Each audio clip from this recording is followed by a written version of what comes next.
ಬೆಂಗಳೂರು ನಗರದ ಆತ್ಮೀಯ ನಾಗರಿಕ ಬಂಧು ಭಗಿನಿಯರೇ,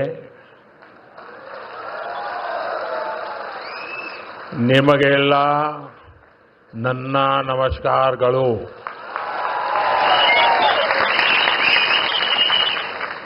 कर्नाटक के गवर्नर श्री थावरचंद गहलोत जी, मुख्यमंत्री सिद्धरामैया जी, केंद्र में मेरे सहयोगी मनोहर लाल खट्टर जी, एचडी कुमारस्वामी जी, अश्विनी वैष्णव जी, वी सोमन्ना जी,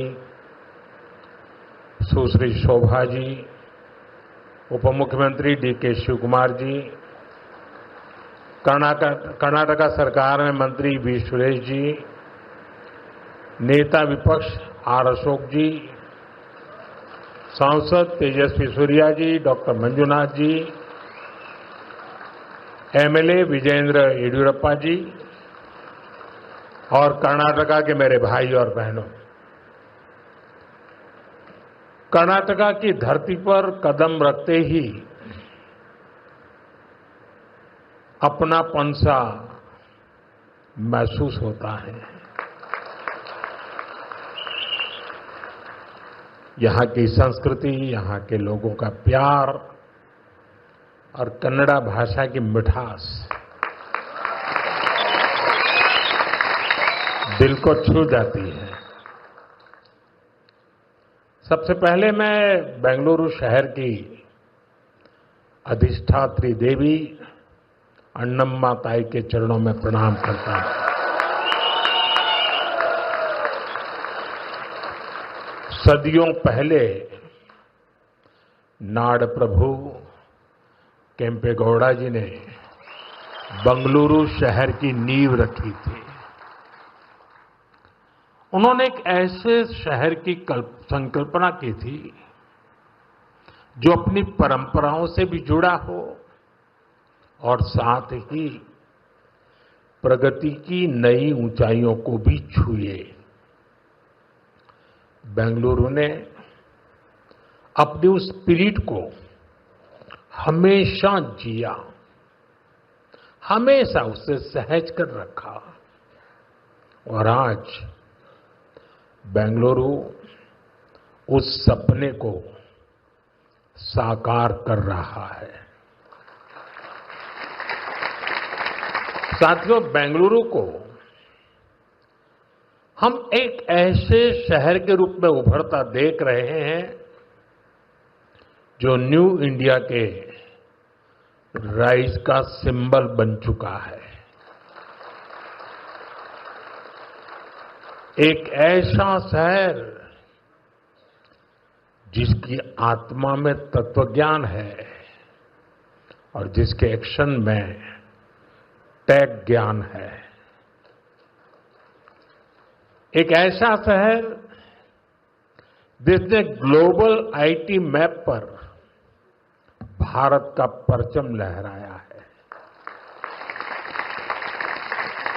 बेंगलुरु की इसी सक्सेस स्टोरी के पीछे अगर कोई है तो वो यहां के लोगों की, आप सबकी मेहनत और आप सबकी टैलेंट है.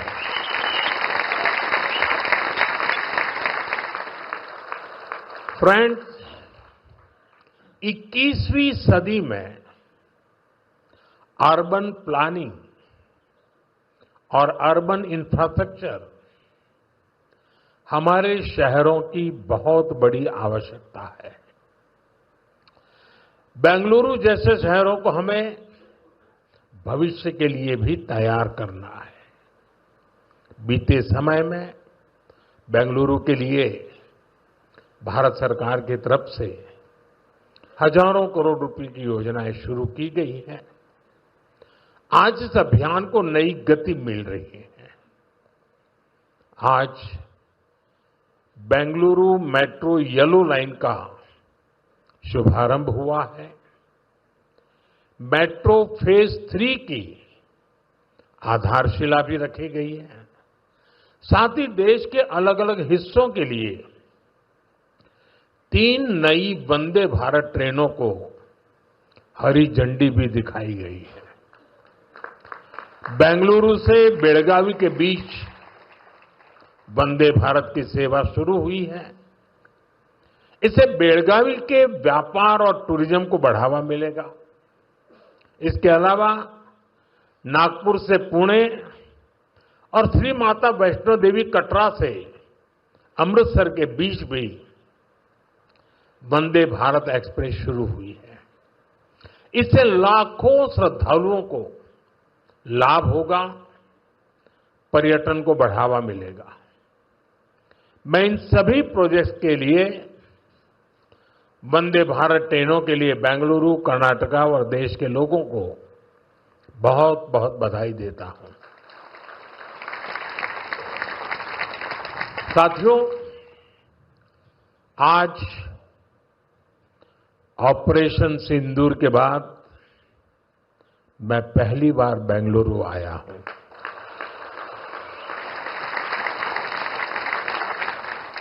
ऑपरेशन सिंदूर में भारतीय सेनाओं की सफलता सीमा पार कई किलोमीटर भीतर आतंकवादी ठिकानों को नेस्त नाबूद करने की ताकत और आतंकवादियों के बचाव में उतरे पाकिस्तान को कुछ ही घंटों में घुटनों पर लाने की हमारी क्षमता पूरी दुनिया ने नए भारत के इस स्वरूप के दर्शन किए हैं।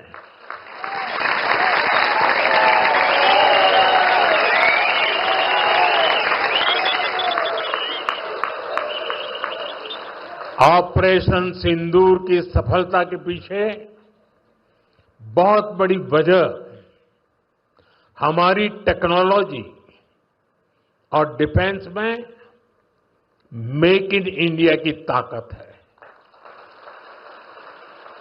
और इसमें बेंगलुरु और कर्नाटका के युवाओं का भी बहुत बड़ा योगदान है। मैं इसके लिए भी आज आप सभी का अभिनंदन करता हूं। साथियों, आज बेंगलुरु की पहचान दुनिया के बड़े सिटीज के साथ होती है। हमें ग्लोबली कॉम्पीट भी करना है, इतना ही नहीं, लीड भी करना है। हम तभी आगे निकलेंगे जब हमारे शहर स्मार्ट होंगे, फास्ट होंगे, एफिशिएंट होंगे। इसलिए आज मॉडर्न इंफ्रा के लिए प्रोजेक्ट पूरे कराने पर हमारा इतना जोर है। आज आरवी रोड से बोम्मा संद्रा तक येलो लाइन शुरू हुई है। ये बेंगलुरु के कई अहम एरियाज को आपस में कनेक्ट करेगी। बसवनगुड़ी से इलेक्ट्रॉनिक सिटी तक ये सफर में भी अब सब कम समय लगेगा। इससे लाखों लोगों के जीवन में ईज ऑफ लिविंग बढ़ेगी, ईज ऑफ वर्किंग बढ़ेगी। साथियों, आज येलो लाइन के लोकार्पण के साथ ही हमने फेज 3 यानी ऑरेंज लाइन का भी शिलान्यास किया है। जब ये लाइन शुरू होगी तो येलो लाइन के साथ मिलकर डेली 25 लाख पैसेंजर्स को फैसिलिटेट करेगी। 25 लाख पैसेंजर्स। ये बेंगलुरु के ट्रांसपोर्ट सिस्टम को एक नई ताकत देगी, एक नई ऊंचाई देगी। साथियों, बेंगलुरु मेट्रो ने देश को पब्लिक इंफ्रास्ट्रक्चर डेवलपमेंट का एक नया मॉडल भी दिया है।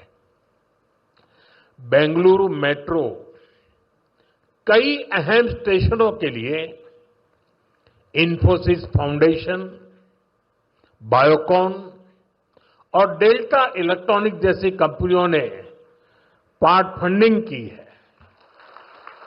सीएसआर के इस्तेमाल का ये मॉडल एक बड़ी प्रेरणा है।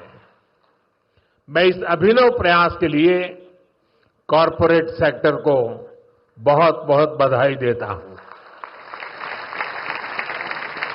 साथियों, आज भारत दुनिया की फास्टेस्ट ग्रोइंग मेजर इकोनॉमी है।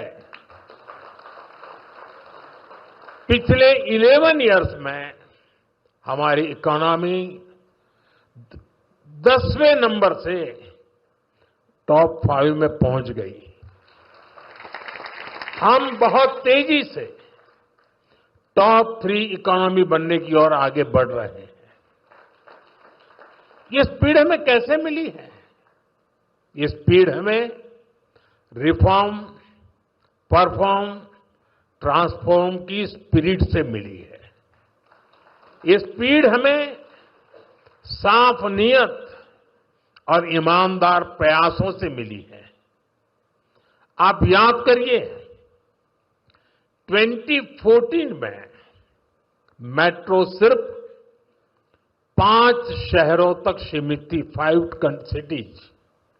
अब 24 सिटीज में 1000 किलोमीटर से ज्यादा मेट्रो नेटवर्क है।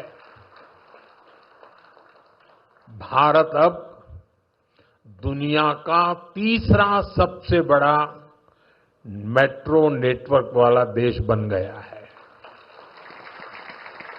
2014 से पहले लगभग 20,000 किलोमीटर रेल रूट का इलेक्ट्रिफिकेशन हुआ था। यानी देश आजाद होने से 2014 तक हमने पिछले 11 इयर्स में ही 40,000 किलोमीटर से अधिक रेल रूट पर इलेक्ट्रिफिकेशन किया है।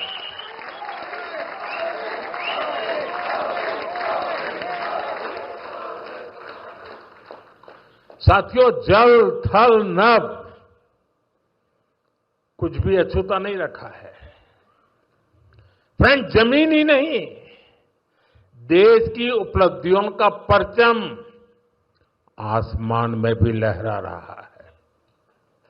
2014 तक भारत में सिर्फ 74 एयरपोर्ट थे। अब इनकी संख्या बढ़कर 160 से ज्यादा हो गई है।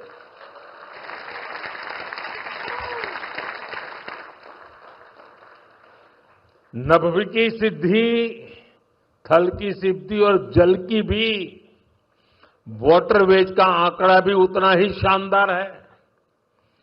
2014 में सिर्फ 3 नेशनल वाटरवेज ऑपरेशनल थे।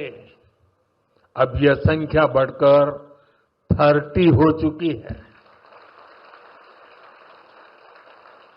साथियों, हेल्थ और एजुकेशन सेक्टर में भी देश ने एक बड़ी जंप लगाई है। 2014 तक हमारे देश में सिर्फ 7 एम्स और 387 मेडिकल कॉलेज थे। अब 22 एम्स और 704 मेडिकल कॉलेज लोगों की सेवा में जुटे हैं। बीते 11 साल में देश में मेडिकल की 1 लाख से ज्यादा नई सीटें जुड़ी है। आप कल्पना कर सकते हैं इससे हमारे मिडिल क्लास के बच्चों को कितना फायदा है। इन 11 वर्षों में आईआईटीज की संख्या भी 16 से बढ़कर 23, ट्रिपल आईटीज की संख्या 9 से बढ़कर 25 और आईएम्स की संख्या 13 से बढ़कर 21 हो चुकी है। यानी आज स्टूडेंट्स के लिए हायर एजुकेशन में ज्यादा से ज्यादा मौके बन रहे हैं। साथियों, आज देश जिस गति से आगे बढ़ रहा है, उसी गति से गरीब और वंचित का जीवन भी बदल रहा है। हमने प्रधानमंत्री आवास योजना के तहत 4 करोड़ से अधिक पक्के घर दिए हैं। अब हमारी सरकार 3 करोड़ घर और बनने जा रही है। हमने सिर्फ 11 इयर्स में 12 करोड़ से अधिक टॉयलेट्स बनाए हैं। इससे देश की करोड़ों माताओं बहनों को गरिमा, स्वच्छता और सुरक्षा का अधिकार मिला है। साथियों, देश आज जिस गति से विकास कर रहा है, इसके पीछे हमारी इकोनॉमिक ग्रोथ एक बड़ा फैक्टर है। आप देखिए, 2014 से पहले भारत का टोटल एक्सपोर्ट $468 बिलियन तक पहुंचा था। आज ये $824 बिलियन हो गया है। पहले हम मोबाइल इंपोर्ट करते थे, वहीं अब हम मोबाइल हैंडसेट के टॉप 5 एक्सपोर्टर बन गए हैं। और बेंगलुरु की इसमें बहुत बड़ी भूमिका भी है। 2014 से पहले हमारा इलेक्ट्रॉनिक्स एक्सपोर्ट लगभग $6 बिलियन था। अब ये भी लगभग $38 बिलियन तक पहुंच गया। साथियों, 11 इयर्स पहले तक भारत का ऑटोमोबाइल एक्सपोर्ट लगभग $16 बिलियन था। आज ये 2 गुने से अधिक हो चुका है, डबल हो चुका है। और भारत ऑटोमोबाइल का 4था सबसे बड़ा एक्सपोर्टर बन गया है।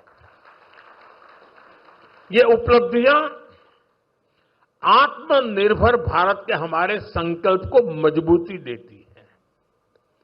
हम मिलकर आगे बढ़ेंगे और देश को विकसित बनाएंगे। साथियों, विकसित भारत न्यू इंडिया की ये यात्रा डिजिटल इंडिया के साथ कदम से कदम मिलाकर पूरी होगी।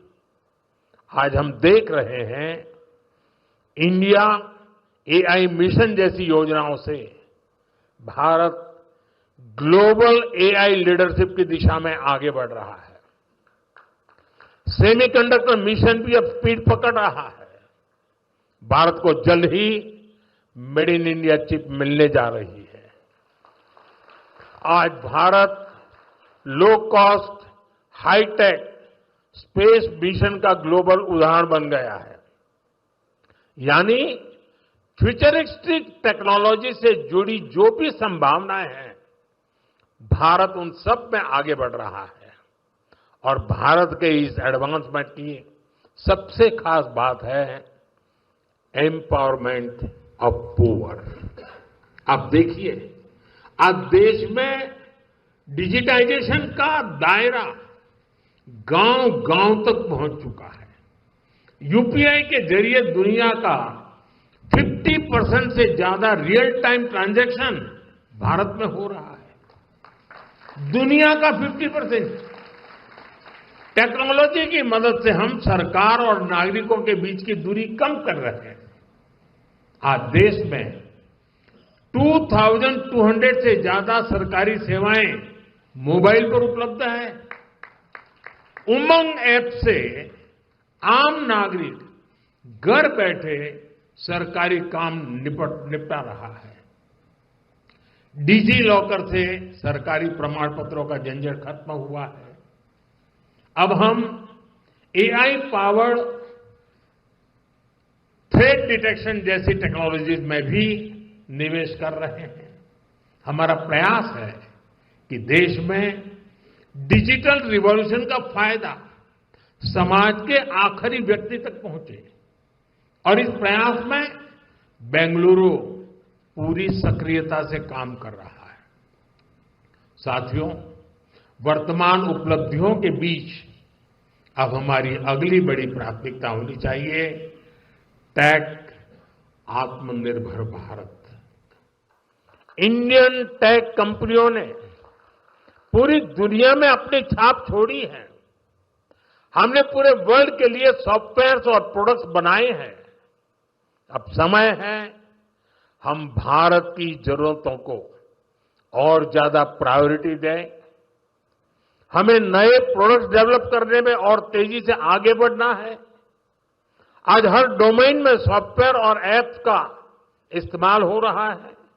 इसमें भारत नई ऊंचाई पर पहुंचे, ये बहुत जरूरी है। जो इमर्जिंग फील्ड्स है, हमें उनमें भी लीड लेने के लिए काम करना होगा। हमें मेक इन इंडिया में मैन्युफैक्चरिंग सेक्टर में भी बेंगलुरु और कर्नाटका की प्रेजेंस को और मजबूत करना है। और मेरा आग्रह है, हमारे products zero defect, zero effect के स्टैंडर्ड पर टॉप क्वालिटी के होने चाहिए। यानी बिना डिफेक्ट वाले प्रोडक्ट हो और उन्हें बनाने का नेगेटिव इफेक्ट पर्यावरण पर भी न पड़े। मेरी अपेक्षा है कर्नाटका का टैलेंट आत्मनिर्भर भारत के इस विजन को लीड करे। साथियों, केंद्र सरकार हो या राज्य सरकार, हम सभी जनता की सेवा के लिए हैं। हमें देशवासियों की बेहतरी के लिए साथ मिलकर कदम उठाने हैं। इस दिशा में एक जो सबसे जरूरी जिम्मेदारी है, वो है नए रिफॉर्म्स। बीते एक दशक में हमने लगातार रिफॉर्म्स को आगे बढ़ाया है। उदाहरण के तौर पर भारत सरकार ने कानूनों को डीक्रिमिनलाइज करने के लिए जन विश्वास बिल पास किया है और अब इसका जन विश्वास 2.0 भी पारित करने जा रहे हैं। राज्य सरकारें भी ऐसे कानूनों की पहचान कर सकती हैं जिनमें अनावश्यक आपराधिक प्रावधान हैं, उन्हें खत्म किया जा सकता है। हम मिशन कर्मयोगी चला रहे हैं ताकि सरकारी कर्मचारियों को कॉम्पिटेंसी बेस्ड ट्रेनिंग दी जा सके। राज्य भी अपने अधिकारियों के लिए इस लर्निंग फ्रेमवर्क को अपना सकते हैं। हमने एस्पिरेशनल डिस्ट्रिक्ट प्रोग्राम और एस्पिरेशनल ब्लॉक प्रोग्राम पर बहुत जोर दिया है। राज्य भी इसी तरह अपने यहां ऐसे क्षेत्रों की पहचान कर सकते हैं जिन्हें विशेष ध्यान की आवश्यकता है। हमें राज्य सरकार के स्तर पर भी नए रिफॉर्म्स को लगातार पुश करना चाहिए। मुझे विश्वास है हमारे ये साझे प्रयास कर्नाटका को विकास की नई ऊंचाई पर ले जाएंगे। हम साथ मिलकर विकसित भारत के संकल्प को पूरा करेंगे। इसी भाव के साथ मैं एक बार फिर आप सभी को इन डेवलपमेंट प्रोजेक्ट की बहुत बहुत बधाई देता हूं। बहुत बहुत धन्यवाद।